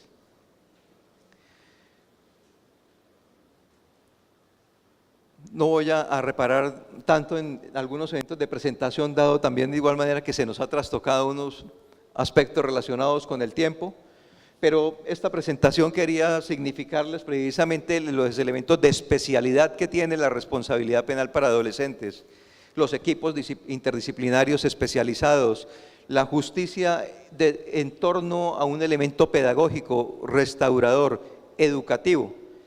En Colombia nosotros no podemos o no entendemos la privación de la libertad lejos de un modelo pedagógico. Y aquí invito a quienes de alguna manera son gustosos del derecho penal y lo han de alguna manera evidenciado desde sus fines. Y recuerden ustedes cómo el tema especial de la justicia de responsabilidad penal para adolescentes dice que la privación de la libertad debe encauzarse de esos elementos de convencionalidad con la mínima intervención en el menor tiempo. Yo los invito a ustedes a que consideren si a un adulto significarle 6 meses de prisión, 1 año de prisión, 5 años de prisión, 15 años de prisión, 20, 30, como pueden significar delitos de entidad mayor. Piensen ustedes cómo podrá ser el ámbito de vivencia de un adolescente cuando está 1 mes privado de la libertad, 40 días privado de la libertad, 60 días privado de la libertad. En Colombia, desde ese llamado, cuando se priva a través de lo que es una cautela preliminar en instancias de investigación previa en Colombia, el fiscal en un momento determinado puede solicitar el internamiento preventivo. Y en Colombia es permitido hasta 4 meses, prorrogable por 1 mes más. Al gusto de quien les habla, verdaderamente es un término bastante amplio. 4 meses parecieran no significar mucho, pero para la vida de un adolescente que verdaderamente está en proceso de construcción, verdaderamente puede significar el cambio y el acabose de un proyecto de vida. Miren ustedes que el sistema convencional desde la regla de Beijing nos está diciendo cómo estos elementos diferenciados tendrán que enfocarse a que la privación deberá ser mínima, pero la justicia de alguna manera deberá buscar en todo momento que no solamente se busque ese sentido de persecución del delito y de castigo, sino que también se vean los ámbitos de realización de ese ser humano que por muchas y múltiples razones está encausado en un proceso penal. La experiencia nos ha llevado a considerar del por qué entra un joven al sistema de responsabilidad penal para adolescentes. Familias disfuncionales, tenemos una gran estadística, personas que de alguna manera han sido abandonadas, o por qué no mostrar de verdad realidades como las que sufren nuestras comunidades, en donde las situaciones precarias, la condición deprimida en la que viven, le lleva para que el adolescente en muchas oportunidades sea quien delinquiendo sostenga a la familia. He tenido, a la hora de hacer las audiencias del control, el representante o la representante legal del menor cuando dice: doctor, por favor sírvase considerar la privación, porque si usted lo priva de libertad, la familia se queda sin verdaderamente quien lo sostenga. ¿Quién sostenga a la familia? Él es el que ve por la familia. Pero miren ustedes el fenómeno de tiempo. 3 minutos. Vamos a tratar de agilizar, porque la idea de contexto en relación con este marco de la justicia restaurativa, como les digo, es muy amplio y hasta ahora estoy haciendo el abrebocas, pero aumentemos un poco más. Quiero significarles cómo desde la Corte Constitucional de Colombia se ha mirado y se ha pensado el concepto de justicia restaurativa. Y entre todos dice: el modelo de justicia restaurativa parte de la premisa de que el delito perjudica a las personas y las relaciones y que el logro de la justicia demanda el mayor grado de subsanación posible del daño. Su enfoque es cooperativo en la medida que genera su espacio para que los sujetos involucrados en el conflicto se reúnan, compartan sus sentimientos y logren un plan de reparación del daño causado que satisfaga intereses y necesidades recíprocas. Esto es una sentencia de la Corte Constitucional, sentencia C-979-2005. En Colombia la Corte Constitucional se pronuncia a través de sentencias C o sentencias T. Sentencias C, tal y como el doctor Carlos lo mencionaba ahora, cuando se hace el control automático directo de constitucionalidad, y las sentencias T pues harán referencia a las sentencias de amparo o de tutela. Pero miren ustedes que el marco de realización del concepto de la justicia restaurativa por parte de la Corte Constitucional colombiana verdaderamente llama la atención en el sentido de resaltar que el modelo que ella está buscando es verdaderamente el de encontrar que todos los elementos del sistema que se afectan con ocasión de la producción del delito verdaderamente encuentren un elemento pleno de satisfacción y de realización. Me explico rápidamente para ser respetuoso del tiempo. Con el delito no solamente se alteran las realidades de victimario y víctima, en este caso de adolescente y víctima. Paralelo a ellos, ¿con quién sufre? Su familia directa, el entorno en donde vive. Estamos hablando de familia directa e indirecta, sociedad y el Estado. Y el Estado observando al menor infractor como un problema. El reto de la justicia restaurativa está verdaderamente no en encauzarnos en lo que, termino para no dejar por favor la idea suelta, en lo que coloquialmente se ha entendido como el modelo más efectivo de aplicación de la justicia restaurativa, que es acercar a víctima y victimario y que supuestamente lleguen a un acuerdo en donde el menor reconozca su responsabilidad y la víctima de alguna manera se vaya a la reparación patrimonial o en un momento determinado simbólica. Esto tiene que trascender un poco más.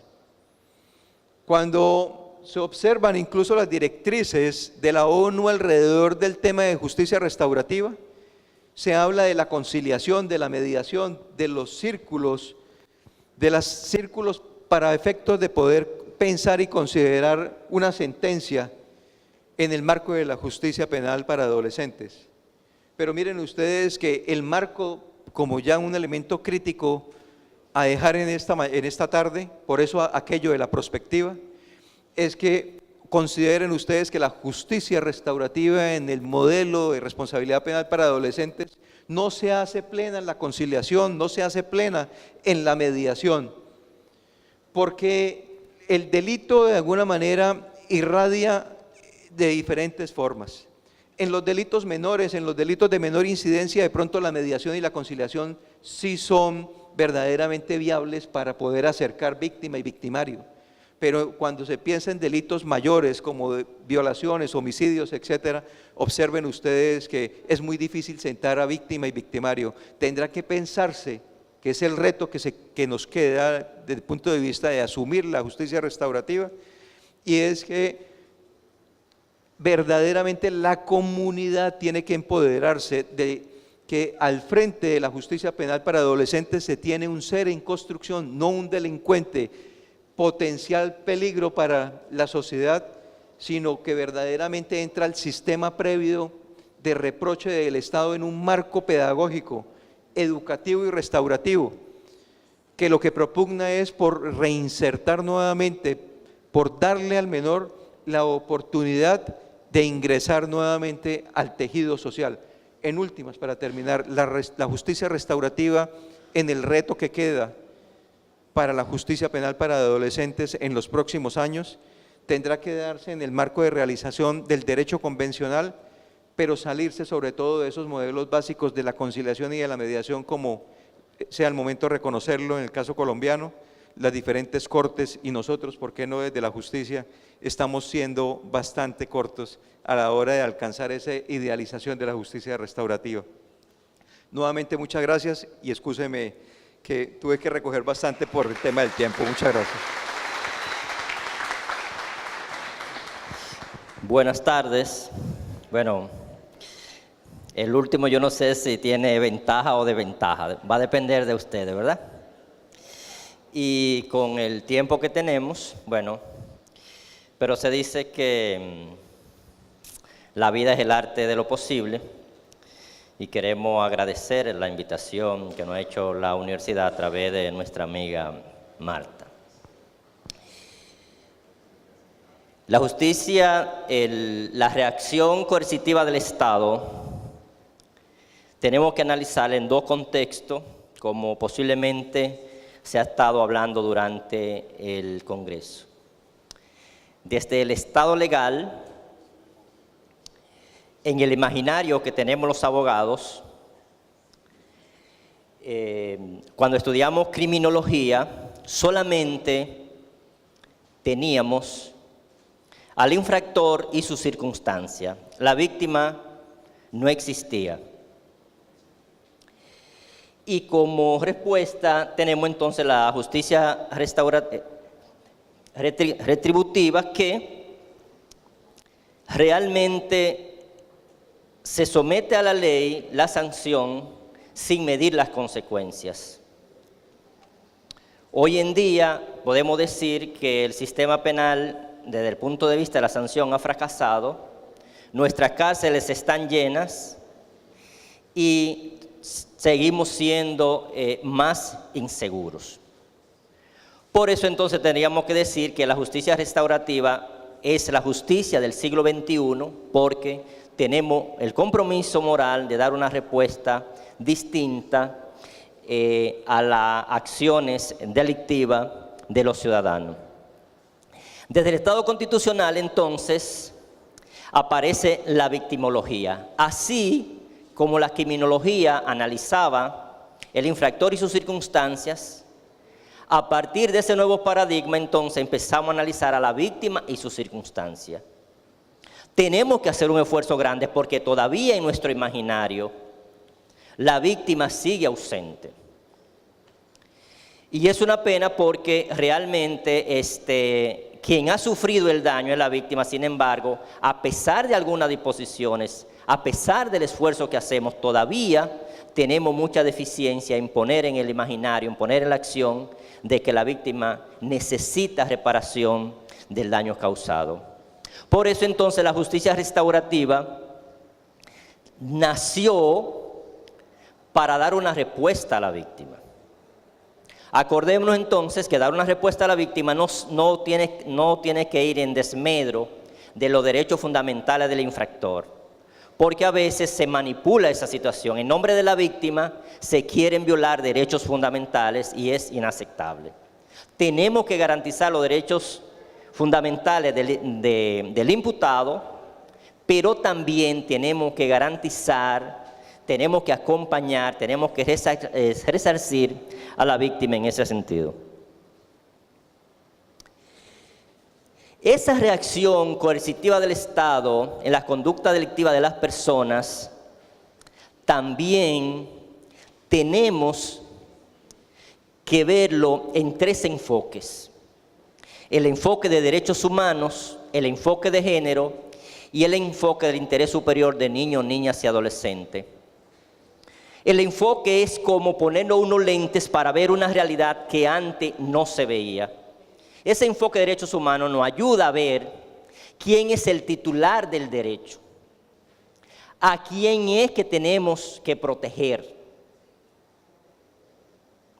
Porque a veces en el sistema no sabe a quién proteger. Entonces, con ese enfoque de derechos humanos, nos ponemos unos lentes y empezamos a ver las necesidades particulares, especialmente de aquellas personas que están en condiciones de vulnerabilidad. Y el enfoque de género, entonces, nos va a permitir ver que hay personas que están en condiciones de vulnerabilidad, que necesitan un tratamiento especial, como el caso de las mujeres, especialmente los casos de violencia intrafamiliar y de género. Tenemos que ponerlo en el enfoque a la hora de la lectura o a la hora de tomar decisiones. Y el enfoque superior, el enfoque del interés superior de niños, niñas y adolescentes, que es un mandato de la Convención, es un mandato de la Constitución de la República Dominicana. La mayoría de las actuaciones delictivas de un adolescente son conductas esporádicas que merecen entonces una respuesta distinta. En nuestra ley tenemos dos formas de reaccionar. Reaccionamos con privación de libertad o reaccionamos con medidas socioeducativas. Pero lamentablemente el Estado no ha creado las condiciones para que los jueces podamos aplicar sanciones socioeducativas, y eso trae como consecuencia entonces que hay un 30 o un 40% de adolescentes que no debiesen estar privados de libertad, que lo están porque el Estado no ha proporcionado las condiciones indispensables para que esos adolescentes sean acompañados. Porque sería una irresponsabilidad del juez mandar a un adolescente a la calle donde ha violado derechos tutelados de la víctima sin ningún acompañamiento. Entonces, ante la ausencia de los acompañamientos, entonces terminan privados de libertad y lamentablemente el centro no reúne las condiciones mínimas todavía. Y lo lamentable del caso es que la ciudadanía y la comunidad jurídica nos quedamos indiferentes ante esa situación. Miren que hay una alarma social, pero nosotros tenemos alrededor entre 500 y 600 adolescentes privados de libertad. Debiesen de ser menos si tuviésemos los recursos y el acompañamiento adecuado. Entonces, el concepto de justicia restaurativa, ¿qué es lo que busca? Que la comunidad intervenga, que preparemos a la víctima, que preparemos al imputado, que tengamos los recursos adecuados para que de alguna manera podamos facilitar que parte del conflicto penal pueda ser resuelto en la comunidad por las partes y no con la acción punitiva del Estado que termina violentando los derechos no solamente del imputado, sino de la víctima también. El concepto de justicia restaurativa es más que una teoría sobre justicia, también consiste en una teoría social, es decir, no es solamente la intervención de los operadores de justicia lo que estamos exigiendo, sino la sociedad, la comunidad tiene que integrarse para que podamos resolver el conflicto de la mejor manera posible.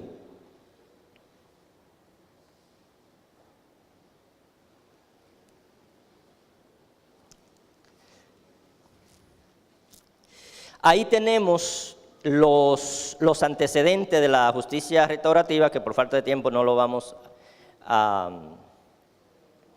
enunciar.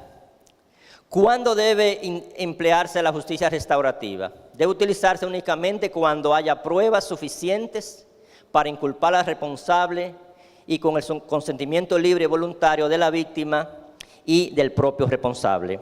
Acordémonos, para que la víctima y el infractor puedan encontrarse, necesitarán acompañamiento. El infractor necesitará un acompañamiento especial y la víctima también necesitará un acompañamiento especial. Existe libertad para retirar el consentimiento por los involucrados. Es decir, que tanto la víctima como el imputado en la negociación en un momento determinado pueden desistir de la acción. Los acuerdos quedan en manos de los involucrados. Ellos son los encargados de la construcción y su contenido debe ceñirse al marco de la ley, conteniendo compromisos razonables y proporcionales. La participación del responsable no se admitirá como prueba de admisión de culpabilidad en procedimientos jurídicos ulteriores. Es decir, que la información que se recabe en la negociación no puede servir como medio de prueba en contra del imputado si no se llega a un acuerdo definitivo. No todos los conflictos de contenido penal son susceptibles del procedimiento restaurativo, porque hay infracciones muy lesivas que por el impacto que producen y por el daño que producen, entonces no es posible de una negociación, pero obviamente que esas son las excepcionales.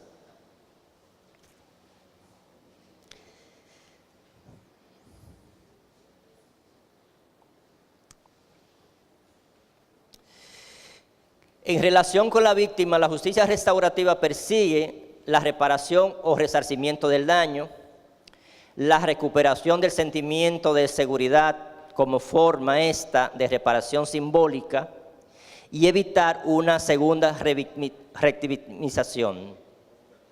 Asegurar su papel en el proceso jurisdiccional o no, recuperar la confianza y seguridad vital, dejar a un lado el miedo y la incertidumbre ante futuras represalias, y reparación o compensación del daño sufrido. Porque la dificultad que tenemos como sociedad, por ejemplo, ¿cuántas víctimas produce la delincuencia en la República Dominicana? Ni la academia, ni los órganos oficiales todavía tenemos capacidad para contarla. No sabemos cuántos. Y miren que no estamos hablando de las víctimas indirectas, estamos hablando de las víctimas directas. No sabemos cuántas víctimas produce la delincuencia en la República Dominicana.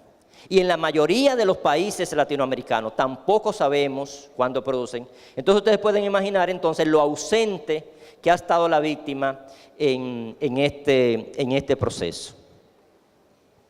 Con relación al imputado, se persigue evitar múltiples penas, evitar un resentimiento con el sistema y la sociedad que puede llevar a una reincidencia, la evasión de la responsabilidad, poco o nada aprendizaje del deber de respeto a los bienes jurídicos protegidos de la víctima.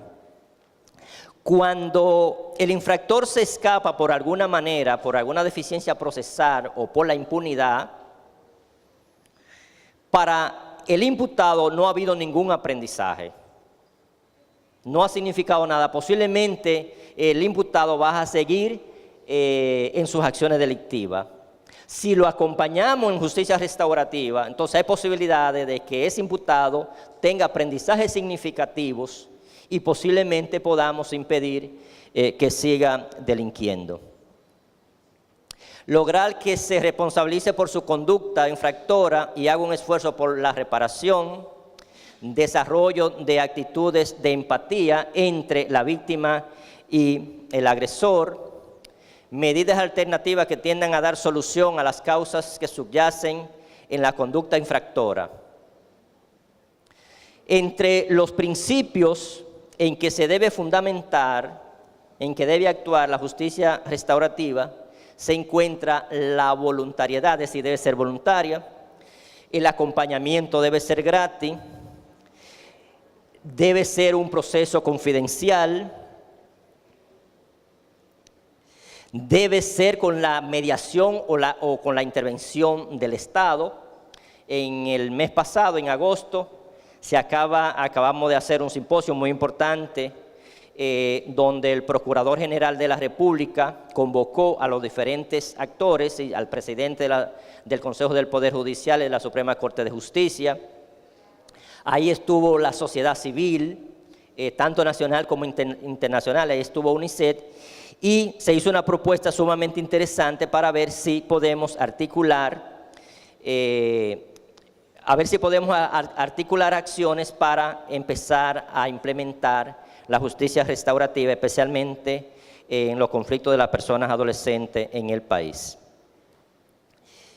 Debe ser flexible y debe ser bilateral en el sentido que deben intervenir las dos partes.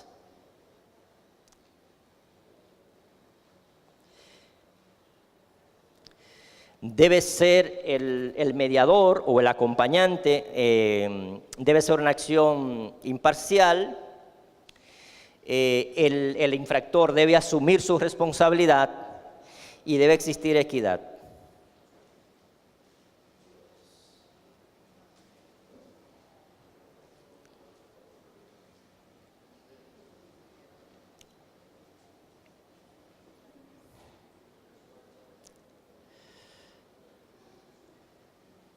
Bueno, ¿en qué etapa del proceso se podría gestar la justicia restaurativa? En todos los procesos, tanto en instrucción, en el juicio, en apelación y en ejecución de la sanción.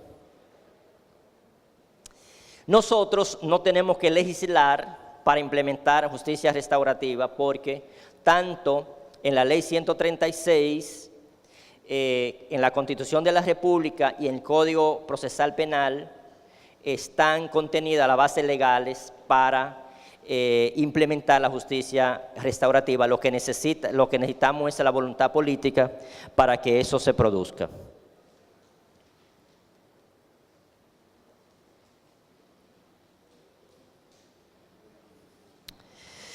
Bueno, hay un instrumento muy importante que son las reglas de Brasilia, como señalaba el compañero de Colombia. La regla de Brasilia es un instrumento para el acceso a la justicia a las personas en condiciones de vulnerabilidad. Mire que no digo personas vulnerables, porque el concepto de persona vulnerable es un concepto estático, como si esa persona hubiese nacido en esas condiciones para toda la vida. No, decimos personas en condiciones de vulnerabilidad porque cuando cesen las condiciones, entonces esa persona dejaría de ser vulnerable. Y esas reglas de acceso a la justicia son muy importantes porque no es suficiente que el Estado cree las condiciones y que tengamos los jueces, que tengamos códigos, que tengamos constitución, si esa persona no puede llegar al tribunal. Yo estaba en una comunidad hablando de esto y una señora me dijo, aquí no hay justicia, porque a mi hija de 12 años me la violaron y como yo no tenía dinero para ir al tribunal, no pude poner la denuncia. Es decir, para esa mujer pobre no era suficiente que tuviésemos los jueces preparados, que tuviésemos los tribunales, que incluso les reconociéramos su derecho, sino si ella tenía una imposibilidad y era que ella no tenía los medios materiales para, oigan bien, para pagar un pasaje para ir al tribunal a denunciar lo sucedido. De manera que esas condiciones de vulnerabilidad a veces escapan al imaginario que tenemos, porque a veces los abogados y los estudiantes de derecho pensamos que por el hecho que tengamos los procedimientos ahí, las personas pueden accesar y nos encontramos entonces que hay muchas personas que no pueden accesar en ese sentido.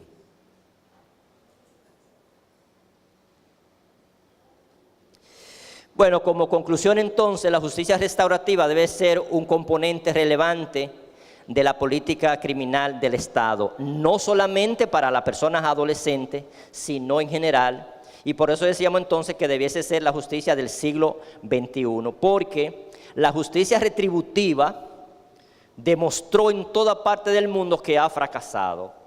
La esperanza tenemos que construirla entonces a partir de la justicia restaurativa. La comunidad académica vinculada al pensamiento social, filosófico y jurídico, tenemos que contribuir a crear la voluntad política suficiente para implementar la justicia restaurativa en la solución del conflicto que crea la delincuencia individual y colectiva. Como el doctor terminó con Mandela, ¿verdad? Y yo me sentí como inspirado con Mandela. Entonces, yo voy a terminar con Gabriel García Márquez. Nos sentimos con el derecho de creer que todavía no es demasiado tarde para emprender la creación de la utopía, una nueva y arrasadora utopía de la vida, donde nadie pueda decir por otro hasta la forma de morir, donde de veras sea cierto el amor y sea posible la felicidad, y donde las estirpes condenadas a 100 años de soledad tengan por fin y para siempre una segunda oportunidad sobre la tierra. Muchas gracias.